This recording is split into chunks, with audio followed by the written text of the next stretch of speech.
Assalamualaikum teman-teman dan sobat petualang. Pada kesempatan kali ini kita berada di Kabupaten Jepara, tepatnya di area Benteng Portugis. Dan kita akan menuju ke pulau di hadapan kita itu, yakni adalah Pulau Mondoliko, yang dimana diceritakan bahwa di area antara Benteng Portugis dan Pulau Mondoliko itu terdapat ada pusaran air yang konon ceritanya adalah gerbang pintu kerajaan siluman. Dan saat ini kita sudah persiapan menuju ke pulau, yakni dengan membawa kapal nelayan atau menyewa kapal nelayan, di mana jarak antara Benteng Portugis dengan Pulau Mondoliko sekitar antara 15 menit sampai 20 menitan pas waktu cuaca lagi bagus seperti ini.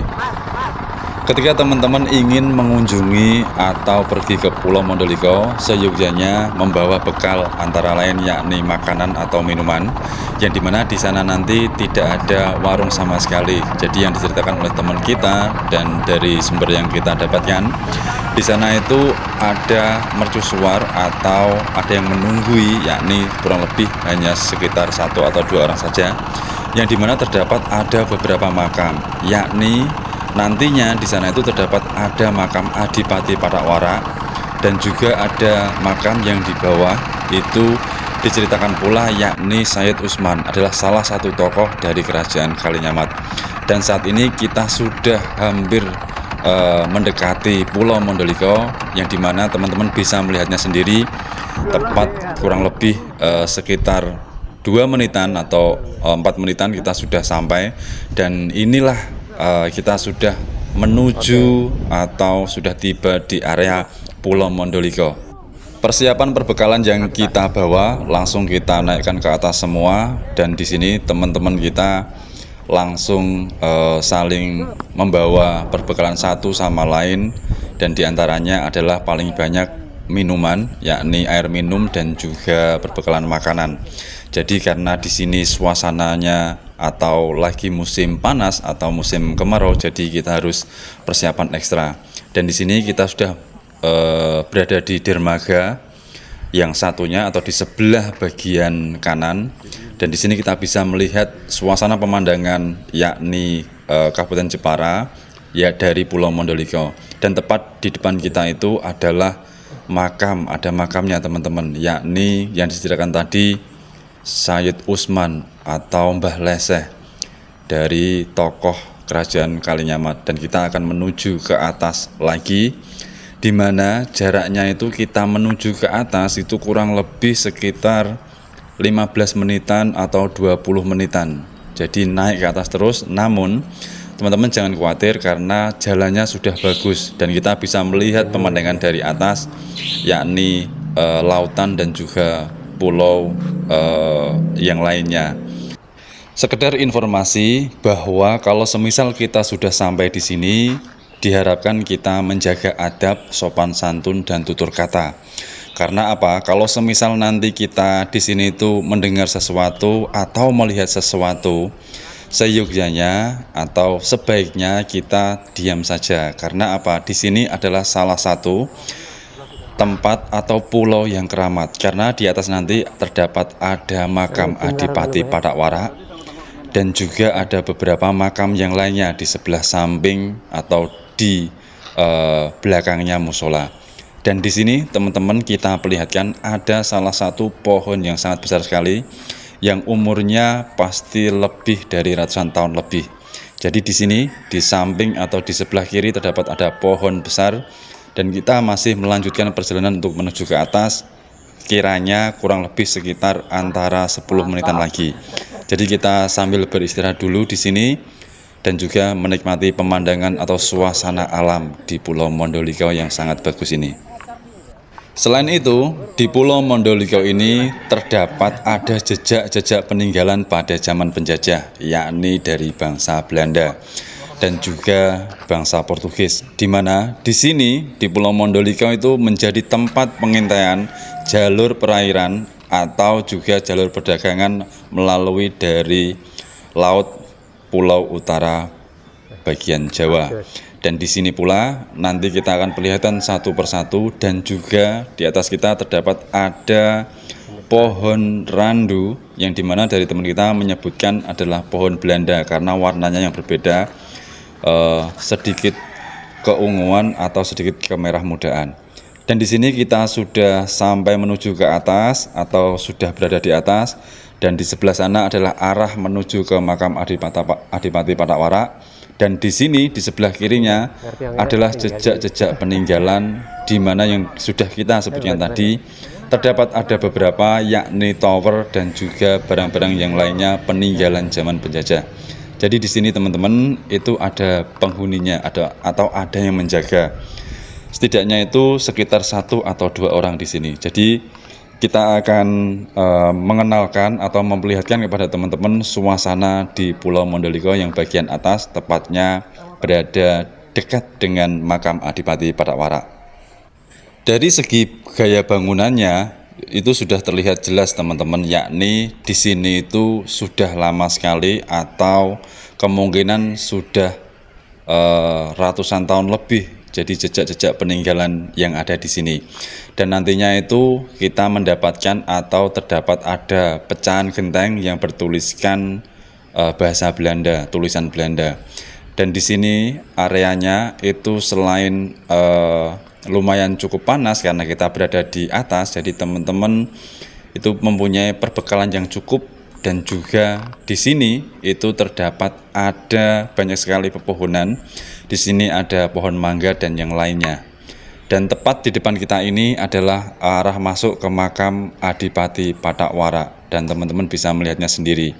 Jadi tidak jarang orang-orang mengunjungi di sini untuk sekedar melihat atau mengetahui atau mengenal lebih dekat Pulau Mondoliko seperti apa.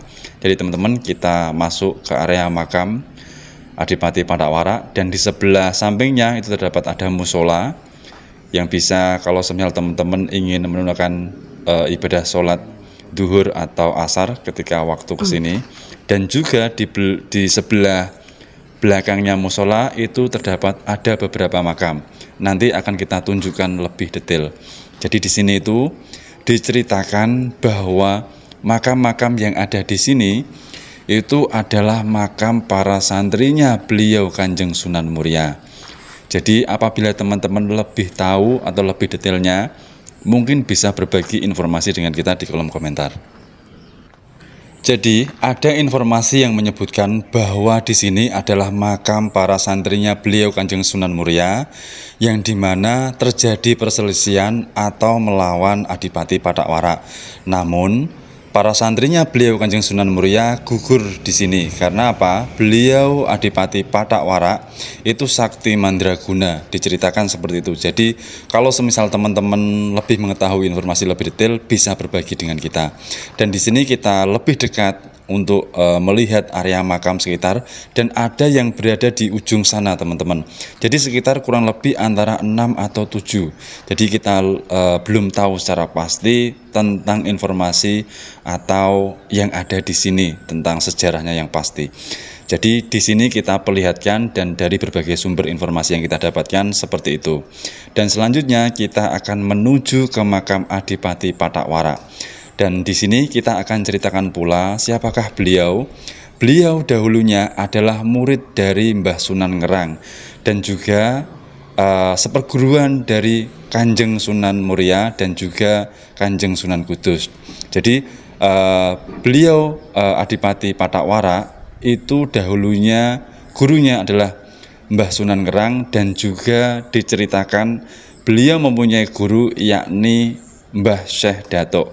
Jadi di sini adalah makam beliau, dan di depannya itu terdapat ada batu yang tidak tertutupi. Jadi ada 2 batu di sini yang tidak tertutupi. Jadi kita juga belum tahu, karena ini adalah mungkin menjadi bukti atau menjadi cerita tersendiri, yang dimana batu 2 atau tonjolan ini tidak tertutupi sendiri. Jadi di kotak tersendiri dengan yang lainnya. Dan di sini teman-teman bisa melihatnya sendiri, tepatnya di depan makam Adipati Patak. Dan kita tunjukkan jejak peninggalan zaman Belanda, yakni yang kita pegang ini adalah genteng yang bertuliskan bahasa Belanda. Jadi genteng ini dahulunya itu dipakai di sini dan sangat keras teman-teman. Jadi bisa kita lihat pecahan atau serpihan genteng tersebut. Dan setelah dari atas kita menuju ke bawah, yakni kita akan berziarah ke makam Mbah Said Usman, apa yang sudah diinformasikan dari warga ataupun dari teman kita. Jadi di sini tepat di sebelah area dermaga atau dekat area pantai. Di sini adalah makam Mbah Said Usman atau disebutkan pula adalah Mbah Leseh, yakni adalah salah satu tokoh dari kerajaan Kalinyamat. Dan beliau disebutkan pula menyebarkan agama Islam di wilayah Kabupaten Jepara yang bagian Donorojo dan sekitarnya. Kalau kita menilik sejarah dan teman-teman bisa melihatnya, yakni kerajaan Kalinyamat yang dipimpin oleh Kanjeng Ratu itu sekitar pada tahun 1540-an sampai 1570-an, yang dimana beliau Kanjeng Ratu Kalinyamat dengan gigih dan berani mengusir bangsa penjajah dari bumi Jepara. Dan di sini terdapat pula yang diceritakan oleh warga dan teman-teman kita, yakni adalah salah satu tokoh dari kerajaan Kalinyamat yang saat itu ditugaskan atau menyebarkan agama Islam di wilayah Kabupaten Jepara dan sekitarnya. Dan di sini pula terdapat ada cerita tersendiri, entah itu mitos atau fakta, namun diyakini yakni antara benteng Portugis dengan Pulau Mondoliko itu terdapat ada pusaran air yang diyakini adalah pintu gerbang kerajaan siluman yang dipimpin oleh Bajul Putih. Jadi ketika waktu ada yang berketurunan dari luar, yakni dari bangsa Portugis, itu kalau semisal ke sini diceritakan atau diyakini keturunan tersebut tidak akan kembali lagi teman-teman atau menghilang. Jadi cerita itu sudah berkembang. Jadi kalau semisal teman-teman lebih tahu, bisa berbagi dengan kita. Dan mungkin petualangan kita cukup sampai di sini dulu apa yang sudah dapat kita sampaikan. Apabila ada penyampaian yang keliru atau yang salah, kami mohon maaf. Terima kasih sudah mengikuti petualangan kami. Tunggu petualangan kami di tempat-tempat yang menarik lainnya. Dan satu lagi informasi teman-teman, bahwa pada tahun sekitar 2000-an itu ada terjadi tenggelamnya kapal besar di area perairan Laut Mondoliko. Dan juga diceritakan pula ada beberapa kapal kecil-kecil yang terbalik atau tenggelam di sini. Jadi apabila teman-teman kesini ekstra lebih hati-hati dan juga membawa atau bertanya langsung kepada warga sekitar tentang di sini. Terima kasih.